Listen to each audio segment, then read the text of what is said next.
আমরা 6.5 কোটির বেশি মানুষকে আয়ুষ্মান ভারতের কার্ড দেব।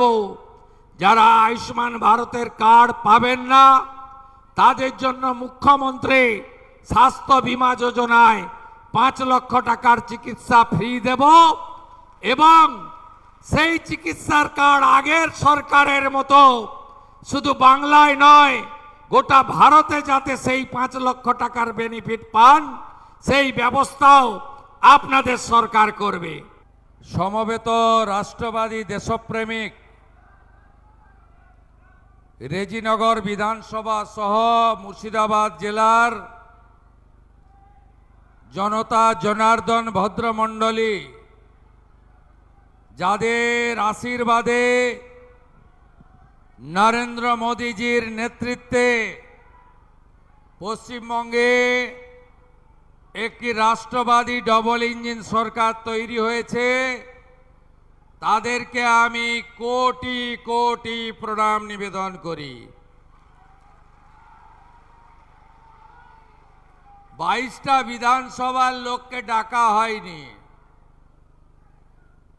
রেজিনগর এবং পাশাপাশি হয়তো কিছু এলাকার লোক এসে থাকতে পারেন। 1.5 ঘন্টা পরে আমরা এসেছি। 2 কিলোমিটার আমি রোড র্যালি করতে করতে এসেছি। মুর্শিদাবাদ বদলে গেছে, রেজিনগর পাল্টে গেছে। চারিদিকে পদ্ম আর পদ্ম, গেরুয়াময় রেজিনগর। আপনাদের ধন্যবাদ, কৃতজ্ঞতা জানাই। মাননীয় জেলা সভাপতি যিনি আমাকে উৎসাহিত করেছেন এই কর্মসূচিতে আসার, মলয় মহাজন বিশিষ্ট শিক্ষক, আমাদের মধ্যে রাজ্য নেতৃত্ব রামপদ দাস, রাজ্য সম্পাদক শাখারব সরকার, আমাদের প্রণম্য ডাক্তার সাহা, রাজ্যের মাননীয় পূর্ণমন্ত্রী আমার কলিগ গৌরীশঙ্কর ঘোষ, মঞ্চে উপবিষ্ট আছেন মাননীয় পার্থসারথী ঘোষ জেলার ইনচার্জ, অনামিকা ঘোষ, সুদীপ্ত সিনহা, রোহিত জৈন এবং গোলক বিহারী ঘোষ, আমাদের মাননীয় জিএস রাজেলার, মান্যবর বিধায়ক সুখেন বাগদি, মান্যবর বিধায়ক ভরত জাওয়ার, মান্যবর বিধায়ক সুব্রত মৈত্র, মান্যবর বিধায়ক সমরেন্দ্রনাথ ঘোষ, মান্যবর বিধায়ক অ্যাডভোকেট চিত্ত মুখার্জি, মান্যবর বিধায়িকা শিক্ষিকা মিতালি মাল, মাননীয় বিধায়ক দিলীপ সাহা, এছাড়াও মাইনরিটি সেলের বরকত শেখ, বর্ষিয়ান ধনঞ্জয় মণ্ডল, মুর্শিদাবাদ সাংগঠনিক জেলার সভাপতি সৌমেন মণ্ডল, এই বিধানসভার নেতৃত্ব রাজেশ মণ্ডল, কাঞ্চন মাঝি, দেবাশিস মণ্ডল, রিম্পা মণ্ডল, নেপাল ঘোষ সহ সম্মানিত মঞ্চ, আমি আপনাদের কাছে বিনীতভাবে আবেদন করতে এসেছি যে পশ্চিমবঙ্গে যে সরকার তৈরি হয়েছে এই সরকারের বয়স বেশি হয়নি, মাত্র 2 মাস। ইতিমধ্যে এই রাজ্যে আমরা আমাদের সীমান্ত সুরক্ষিত করার জন্য, রাষ্ট্রীয় সুরক্ষাকে সুরক্ষিত করার জন্য বিএসএফ এর হাতে সীমান্তে জমি তুলে দিয়েছি। আমরা আইনের শাসন প্রতিষ্ঠা করার জন্য ভারতীয় ন্যায় সংহিতা চালু করেছি।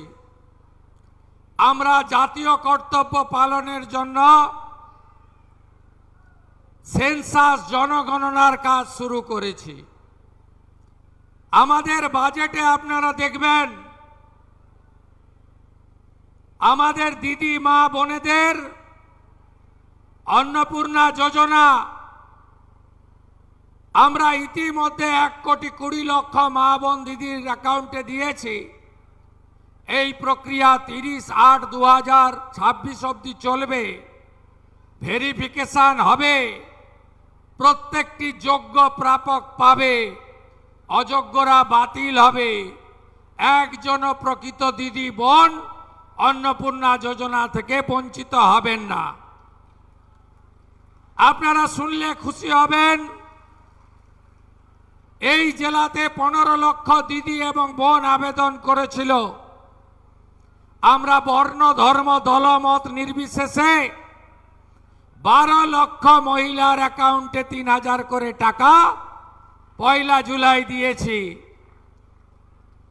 শুধু অন্নপূর্ণা যোজনা নয়, আগামী মার্চ মাসের মধ্যে 1 লক্ষ মেধাযুক্ত কর্মসংস্থান, 2,56,00,000 জব কার্ড হোল্ডারকে বিকশিত ভারত জি রামজিতে 125 দিনের কাজ, অদক্ষ শ্রমিকরা 300 টাকা ডেলি, সেমি স্কিলডরা 450 টাকা ডেলি এবং স্কিল অর্থাৎ দক্ষরা 600 টাকা ডেলি মজুরি পাবেন। আমরা যত অর্থনৈতিকভাবে দুর্বল মানুষ আছেন তাদের যাতে ইলেকট্রিক বিল দিতে না হয়, সোলার প্লেট লাগাবো। প্রধানমন্ত্রী সূর্য ঘর 100 ইউনিটে 30,000 টাকা, 200 ইউনিটে 60,000 টাকা, 300 ইউনিটে 78,000 টাকা যশস্বী প্রধানমন্ত্রী নরেন্দ্র মোদীজির সরকার দেবে সাবসিডি হিসেবে। আর শিডিউল কাস্ট শিডিউল ট্রাইব পরিবার আমরা আরো ভারতীয় জনতা পার্টির রাজ্যের সরকার আরো 15,000 করে অতিরিক্ত টাকা 300 ইউনিটের জন্য দেব। আমরা 25 লক্ষ বাড়ি বানাবো। এর আগে প্রধানমন্ত্রী আবাস যোজনার বাড়ি এই চোর তৃণমূল লুট করেছে, গরিব বাড়ি পায়নি। মোদিজি 30,000 কোটি টাকা দিয়েছেন, তার লোক ধর্ম পালন করে 40 লক্ষ বাড়ির জন্য। আপনারা পাননি। রেজিনগর, বেলডাঙ্গার, সাগরদিঘির চোর তৃণমূলের প্রধানরা বাড়িগুলো বিক্রি করেছে, গরিবের বাড়ির টাকা পাইয়ে দেয়নি। নিজেদের গোয়াল ঘর, ফিশারির ঘর, অবৈধ ঘর, 3 তলা পাকা বাড়ির মালিকও বাড়ি নিয়ে নিয়েছে। 25 লক্ষ নতুন আবাস ভারতীয় জনতা পার্টি সরকার তৈরি করবে। নলে জল, জল জীবন মিশনে আমরা দেব। আমরা 6.5 কোটির বেশি মানুষকে আয়ুষ্মান ভারতের কার্ড দেব। যারা আয়ুষ্মান ভারতের কার্ড পাবেন না তাদের জন্য মুখ্যমন্ত্রী স্বাস্থ্য বীমা যোজনায় 5 লক্ষ টাকার চিকিৎসা ফ্রি দেব এবং সেই চিকিৎসার কার্ড আগের সরকারের মতো শুধু বাংলায় নয় গোটা ভারতে যাতে সেই 5 লক্ষ টাকার বেনিফিট পান সেই ব্যবস্থাও আপনাদের সরকার করবে। পিএম কিষাণ সম্মান নিধি 6,000 টাকা দিল্লির সাথে আরো 3,000 টাকা যুক্ত হবে। কৃষক বন্ধু ভেরিফিকেশন 30 জুলাই কমপ্লিট হলে আপনারাও কৃষক বন্ধুতে টাকা পাবেন। ধান যারা বিক্রি করবেন অতিরিক্ত 200 টাকা কুইন্টালে আমরা দেব। রেজিনগর নওদাতে পেঁয়াজের জন্য হিমঘর স্থাপন, সেচের ব্যবস্থা করা এবং মুর্শিদাবাদ মেডিকেল কলেজে আজকেই আমি ঘোষণা করেছি আরো ডাক্তার আসবে। আপনাদের আরো বেশি করে নিউরোসার্জন, কার্ডিয়াক, নেফ্রোলজি 4টে বিভাগে 80টা বিএড, 10টা আরো আইসিসিইউ আজকে আমরা মুর্শিদাবাদ মেডিকেল কলেজে ঘোষণা করেছি। গঙ্গা ভাঙন আমরা রুখব। 3600 কোটি টাকার প্রপোজাল মালদা মুর্শিদাবাদে আমরা ভারত সরকারকে দিয়েছি, যার মধ্যে মুর্শিদাবাদে 2500 কোটি টাকা পাবেন। এই জেলায় আর একটি নতুন জেলা, আরো মহিলা কলেজ, আরো ফায়ার ব্রিগেড স্টেশন, আরো নতুন পুরসভা, আরো নতুন মহিলা থানা আমরা চালু করব। নারী সুরক্ষা আমাদের অগ্রাধিকার। আপনারা জানেন গ্রামে গ্রামে চোলাই মদের ঠেক, নেশা, মাদক দ্রব্য এবং বিশেষ করে বাংলাদেশ বর্ডার এলাকা উন্মুক্ত রাখার জন্য গোটা পরিবেশ নষ্ট করে দিয়েছে বিগত 15 বছর ধরে যে সরকার ছিল। এই সরকার শুধু আগুন লাগানোর কাজ করেছে। বেলডাঙ্গায় আগুন, রেজিনগরে রেল স্টেশনে আগুন, ধুলিয়ানে আগুন, শক্তিপুরে আগুন, শামসেরগঞ্জে আগুন, নিমতিতাতে আগুন, ঔরঙ্গাবাদে আগুন। আগুন লাগানো ছাড়া কোনো কাজ করেনি। আমাদের মুসলিম বহুল এই জেলা।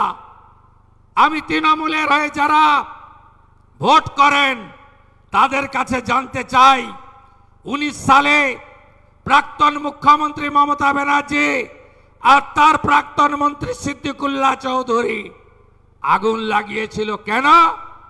না সিএ আইন নাকি এনআরসি, নাগরিকত্ব কেড়ে নেওয়া হবে। হাজারদুয়ারি পোড়ানো হয়েছিল, বেলডাঙ্গা রেজিনগর স্টেশন জ্বালানো হয়েছিল। সিএ বন্ধু চালু হয়েছে, কার নাগরিকত্ব গেছে? কাকে আমরা তাড়িয়েছি? আজ এই প্রশ্ন করার টাইম এসেছে। ওয়াকফ অ্যামেন্ডমেন্ট বিল, আগের মুখ্যমন্ত্রী, প্রাক্তন মুখ্যমন্ত্রী, যিনি একবার নয় একবার 21-এ নন্দীগ্রামে হেরেছেন, 26-এ ভবানীপুরেও আমার কাছে হেরেছেন। তিনি বলেছিলেন না আমার জীবন থাকতেও ওয়াকফ অ্যামেন্ডমেন্ট বিল লাগু করতে দেব না।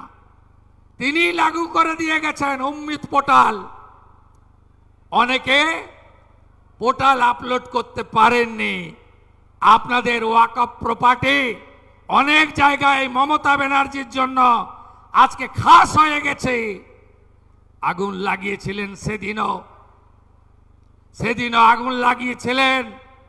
জঙ্গিপুরে আপনার প্রচারকরা এসে উস্কে দিয়ে গেছিল। হরগোবিন্দ দাস, চন্দন দাস, বেদবনা, জাফরাবাদের 10টা গ্রাম, আজকে চারিদিকে অশান্তি, গরিব মানুষের ক্ষতি হয়েছে। আজকে এই জেলার উন্নয়নের কথা আপনি বলেননি। আজকে সারাদিন দুপুরের পর থেকে আপনার জেলার উন্নয়নের কথা আমরা বলেছি, উন্নয়নের কথা ভেবেছি। দল না দেখে, ধর্ম না দেখে, সম্প্রদায় না দেখে, আরো শিক্ষা, আরো স্বাস্থ্য, আরো হাতে কাজ, আরো আবাস, আবহাওয়া পরিশুদ্ধ জল, কৃষকের ফসলের দাম, প্রাণী সম্পদকে আরো এগিয়ে নিয়ে যাওয়া, এমএসএমই, হর্টিকালচারে আরো কাজ, আরো 125 দিনের কাজকে জনপ্রিয় করা, আরো নিকাশি খাল খনন, আরো ভাঙন প্রতিরোধে ব্যবস্থা নেওয়া, আরো ঐতিহ্য হেরিটেজকে, মুর্শিদাবাদের ঐতিহ্যকে বাঁচিয়ে রাখা, আরো ইউনিভার্সিটি, রঘুনাথগঞ্জ, রেজিনগর শিল্প তালুকে আরো শিল্প আনা, থানাগুলোতে আরো পুলিশ কর্মচারী, স্বাস্থ্যকেন্দ্রে আরো ডাক্তার নার্স, স্কুলগুলোতে কলেজগুলোতে আরো শিক্ষক অধ্যাপক। এই কথাই সারাদিন আমরা বলেছি। আজকে যারা বলেছিল বিজেপি এলে মুসলিমরা নাকি থাকতে পারবে না, 2 মাস 1 দিন হয়েছে বিজেপির মুখ্যমন্ত্রী, কাকে থাকতে দিনই নাম বলুন বন্ধু। বলেছিলেন দাঙ্গা হবে, বলেছিলেন প্রার্থনা বন্ধ করে দেবে, বলেছিলেন আমাদের ধর্ম পালন করতে দেবে না, বলেছিলেন ডিটেনশন ক্যাম্পে পাঠাবে। আমি জানতে চাই তালিকাটা, জানতে চাই। আমরা ভারতীয় জনতা পার্টি, আমাদের একটাই মন্ত্র বিকাশবাদ, উন্নয়ন। আমাদের নেতা নরেন্দ্র মোদী, আমরা বিকাশ চাই, উন্নয়ন চাই, বিরাসতকে বাঁচাতে চাই, ঐতিহ্যকে বাঁচাতে চাই। তাই কৃষ্ণেশ্বরী মন্দিরকেও আমরা হেরিটেজের মধ্যে এনেছি। আসতে হবে, রাষ্ট্র প্রথম, সংবিধান মানতে হবে। 4700 জন বহরমপুর সেন্ট্রাল জেলে ধরে, আমি আমার কমিউনিটির লাখ লাখ লোককে নিয়ে যাব। মলয় মহাজন, মুখ্যমন্ত্রী, এসপি, আপনাদের কত ক্ষমতা আছে? আমার লক্ষ লক্ষ আমার ভাইকে আপনারা জেলে রাখুন, এ কথা সংবিধান স্বীকার করে না। এখানে যিনি জেতার পরে পদত্যাগ করেছেন দুটো জায়গায় জেতার জন্য, উনাকে আমি বলেছি আপনি নির্বাচিত প্রতিনিধি, সংবিধান মেনে উন্নয়নের কথা বলুন। আমি দুর্বল মুখ্যমন্ত্রী নই, আমি মমতা ব্যানার্জির মতো কাপুরুষ নই। আপনি যা খুশি বলবেন আর আমি শুনে যাব, এটা আমার আমলে হবে না। আসুন, আপনারা তো আমাদের ডাকতেন না। আমি তো সব প্রশাসনিক সভায় সব দলের এমপি এমএলএ কে ডাকি, আমি বিধানসভায় সবার কথা শুনি, আমরা সবার জন্য কাজ করি। আমরা লালগোলাতে হসপিটালের কথা বলেছি, ওখানে তো আমাদের এমএলএ নেই। ফরাক্কায় ট্রমা সেন্টারের কথা বলেছি, ওখানে তো আমাদের এমএলএ নেই। আমরা এই জিনিস করি না। 11 কোটির রাজ্যে সুজলাং সুফলাং মলয়জ শীতলাম, গোটা রাজ্যকে সাজানোর কাজ আমাদের করতে হবে। বন্দে মাতরম গাইব না, জাতীয় সঙ্গীত গাইব না, 26শে জানুয়ারি 15ই আগস্ট জাতীয় পতাকা তুলব না, পিএফআই সিমিকে ঢোকাবো, যা খুশি করব, পুলিশ শাটারের নিচে ঢুকবে। এই জিনিস অতীত।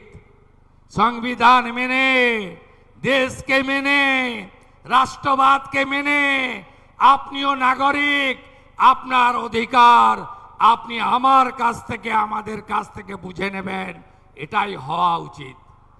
আমি পার্টির নির্দেশে আজকে বহরমপুরে কোর কমিটির মিটিং করেছি।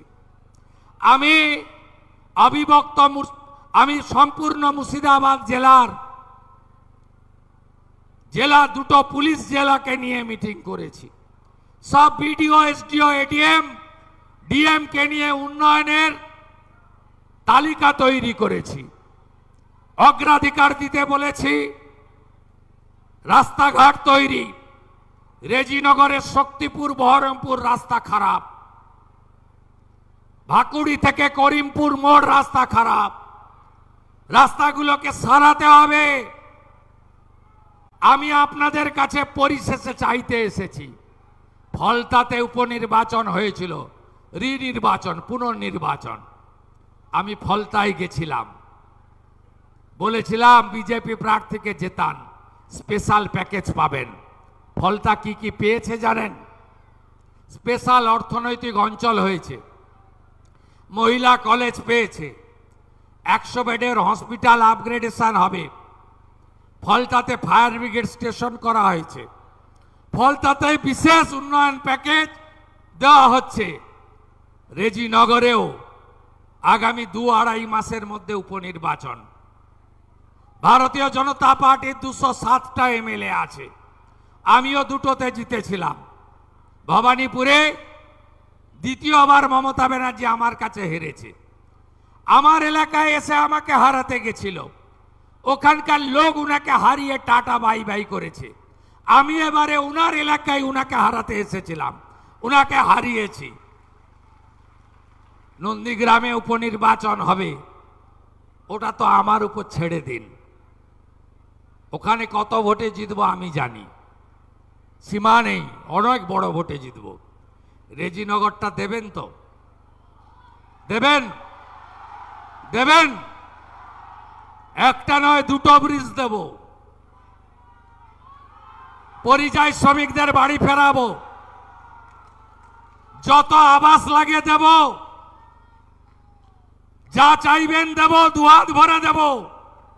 সরকার বিজেপি থাকবে, 207 এমএলএ, 8 করবেন, নন্দীগ্রাম জিতে 8 হবে, 9 করবেন না 8-এ রাখবেন, রেজিনগরের উপর নির্ভর করবে। কাকে পাঠাবেন? ঝগড়া করবে, ধমকাবে, কমিউনিটির কথা বলবে, হিন্দু মুসলমান করবে, মন্দির মসজিদ বলবে, না উন্নয়ন চাইবেন? উন্নয়ন যদি চান, হাতে কাজ, পেটে ভাত, মাথায় ছাদ, সোলার আলো, আরো স্কুল, আরো কলেজ, আরো রাস্তা, আরো ব্রিজ, ঘরে ঘরে নলে জল, কৃষকের অধিকার, পরিযায়ী শ্রমিক বাড়ি ফিরবে, তার স্ত্রী কন্যার পুত্রর সঙ্গে বাড়িতে থাকবে, বাবা মা সেবা করবে। যদি চান, পদ্ম ফোটাতে হবে। দেবেন তো? দেবেন? দেবেন? কথা দিচ্ছেন? ফলতা কথা দিয়েছিল, কথা রেখেছে। আর রেজিনগরের নির্বাচন এই টিম করবে, পুরো টিম করবে। আর আমি তো থাকবই, আমি তো থাকবই। আমি চিনি রেজিনগরের মাটি। আমি আগস্ট মাসে আবার শক্তিপুরে আসব। এর আগে আমার একটা সভা ছিল শক্তিপুরে, সাকারব সরকার সভাপতি ছিলেন, আমার মাইক খোলা হয়েছিল, আমি ভুলিনি, আমাকে লিখে রাখতে হয় না, আমার এখানে সব থাকে। মাইক খোলা হয়েছিল, মাঠ দেয়নি, রেলের মাঠে সভা করেছি ঝুঁকি নিয়ে, পাশ দিয়েই রেল যাচ্ছিল, হাইকোর্ট থেকে পারমিশন নিয়ে আসতে হয়েছে। আমি ভুলিনি, আগস্ট মাসে আসছি শক্তিপুরে, দুহাত ভরে দেব। রেজিনগরটা চাই, 8 এমএলএ দিয়েছেন, 9 জন চাই, যা চাইবেন পাবেন মুখ্যমন্ত্রীর কাছ থেকে। কথা দিচ্ছেন তো? দম্ভটা ভাঙতে হবে, অহংকারটা ভাঙতে হবে। কার অহংকার, কার দম্ভ আমি আর বললাম না, সমাজদার কা ইশারাই কাফি। অনেক সময় নাম বললে অনেকে হিরো হয়, নাম বলার দরকার নেই। পদ্ম ফুটবে, পদ্ম ফুটবে। শান্তি, উন্নয়ন, প্রগতি, 3টে ইস্যুতে ভোট করুন। 2 মাসের সরকারে কি হিন্দু কি মুসলমান সবাই ভালো আছেন তো? আরো ভালো থাকবেন। 6-8 মাস আরো দিন, একটু টাইম লাগবে। আর নারী শিশু কন্যাদের উপর অত্যাচার এ ব্যাধিতে পরিণত হয়েছে। এ ব্যাধিকে কি করে মুক্ত করতে হয় আপনাদের বন্ধু শুভেন্দু জানে। ভরসা রাখুন। থানায় থানায় মহিলা হেল্প ডেস্ক, দুর্গা স্কোয়াড। আপনারা বারুইপুরে পুলিশের ভূমিকা, পুলিশ মন্ত্রীর ভূমিকা দেখেছেন, আরো দেখতে পাবেন। আজকেই বলে গেছি, যত পুরনো কেস আছে, নারী নির্যাতন, ধর্ষণ, শ্লীলতাহানি, সব কেস বের করুন। কনভিকশন হয়ে থাকলে কোথায় আটকে আছে বের করুন। চার্জশিট যদি না হয় চার্জশিটেড করুন। এফআইআর যদি না হয় এফআইআর করুন। যদি শিশু কন্যা হয় পস্কো লাগান। ছাড়া হবে না কাউকে। আমি কথা দিয়ে গেলাম, আমার মা দুর্গারা আমার বোনেরা, স্বামী বিবেকানন্দের মাটি, মা শারদামণির মাটি, এই মাটিতে আপনারা যে বিরাট প্রত্যাশা নিয়ে মোদিজির আশীর্বাদ ধন্য এই সরকার করেছে, আপনাদের বন্ধু শুভেন্দু আপনাদের সাথে আছে। সবটা ব্যবস্থাটাকে নিয়ন্ত্রণ করতে এত পচন, এত ভাইস, এত সামাজিক দূষণ, এত বেআইনি নেশার জায়গা, এত পলিউটেড করে রেখে গেছে আগের মুখ্যমন্ত্রীর নেতৃত্বে তৃণমূলের সরকার। একটু আমাকে সময় দিন, সহযোগিতা করুন, করে দেখাবো, করে দেখাবো, করে দেখাবো। বারুইপুরের ওই ছোট্ট একরত্তি বাড়ির পরিবারের লোকেরা, তারাও সংখ্যালঘু। আমি ফোন করে কথা বলা, দেখাও করেছি। আগামীকাল তাদের বাড়িতেও যাব। তারা আমার উপর আস্থা রেখেছেন। বাকিরাও রাখুন, ফল হাতে নাতে পাবেন। কথা আর বাড়াবো না, 7টা বাজে বাড়ি আপনাদের ফিরতে হবে। সকাল থেকে প্রচুর বৃষ্টি, রাতেও হতে পারে বর্ষাকাল, আপনাদের মনে হয় জলও দিতে পারেনি। ধীরে ধীরে ফিরবেন, সাবধানে ফিরবেন। আজকে মুখ্যমন্ত্রী হওয়ার পরে মুর্শিদাবাদে এসেছিলাম। বর্ণ ধর্ম দলমত নির্বিশেষে যে ভালোবাসা দিলেন, যে স্নেহ দিলেন, যে আতিথেয়তা পেয়েছি, চির ঋণী থাকলাম। এই ঋণ উন্নয়ন দিয়ে পরিশোধ করব। ভারত মাতা কি, ভারত মাতা কি, বন্দে বন্দে বন্দে। জয় জয় শ্রীরাম।